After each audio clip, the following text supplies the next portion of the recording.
तो चलिए आज हम एक ऐसी काल्पनिक कहानी की दुनिया में चलते हैं जो शिकारियों और राक्षसों से भरी है। देखिए, ये कहानी काफी उलझी हुई है, लेकिन हम कोशिश करेंगे कि इसे परत दर परत खोलकर आपके सामने रखें। आइए इसकी गहराई में उतरते हैं। कहानी की शुरुआत ही इसे गहरे डर से होती है।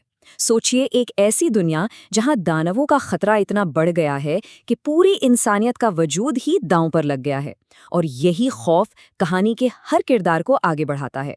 तो आज हम इन 5 हिस्सों में इस पूरी कहानी को समझेंगे।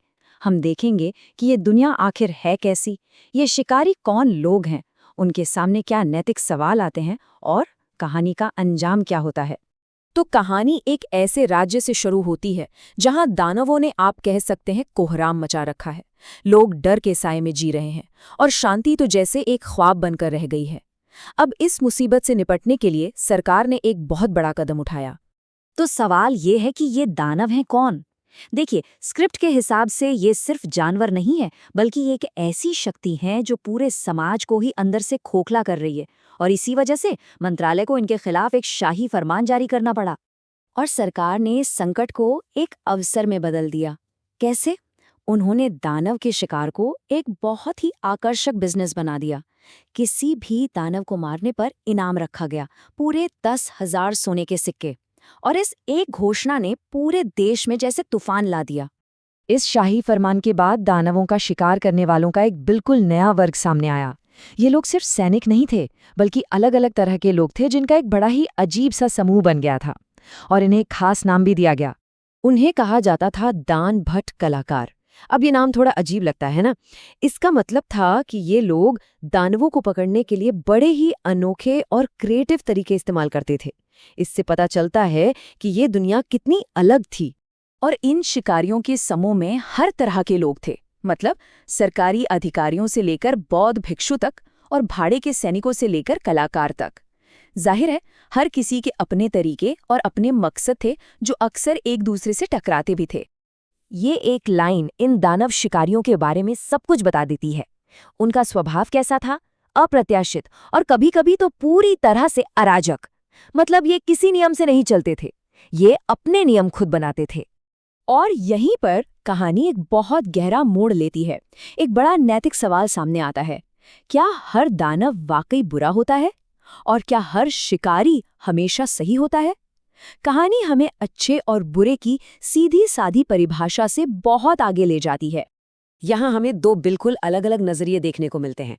एक तरफ एक शिकारी कहता है कि राक्षसों के लिए इंसानों को खाना तो स्वाभाविक है, ठीक वैसे ही जैसे इंसान जानवरों को खाते हैं।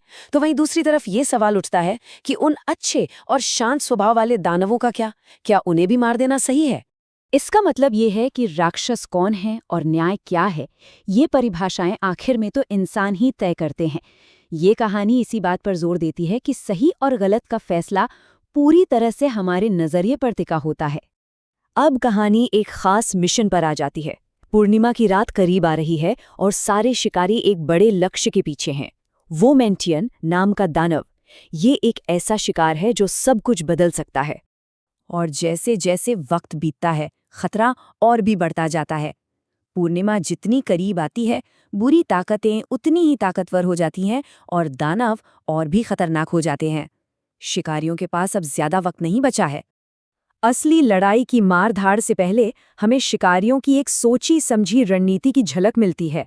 वो एक सफेद दानव को फंसाने के लिए शिवलिंग का इस्तेमाल करके जाल बिछाने की योजना बनाते हैं।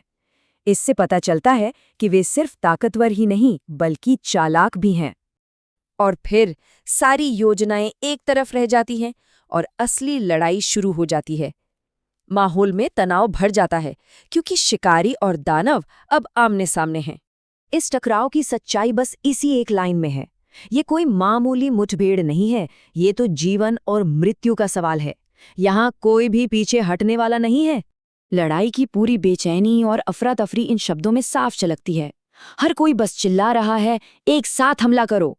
ये एक हताश और अराजक संघर्ष है। लड़ाई शायद खत्म हो जाए, लेकिन कहानी यहाँ खत्म नहीं होती। स्क्रिप्ट का अंत इस ओर इशारा करता है कि यह जीत शायद सिर्फ कुछ वक्त के लिए है, और असली संघर्ष तो अभी बाकी है। कहानी के अंत की ये एक लाइन ही सब कुछ बयां कर देती है। एक बड़ी लड़ाई के बाद भी इंसानों और दानवों के बीच का असली झगड़ा खत्म नहीं हुआ है।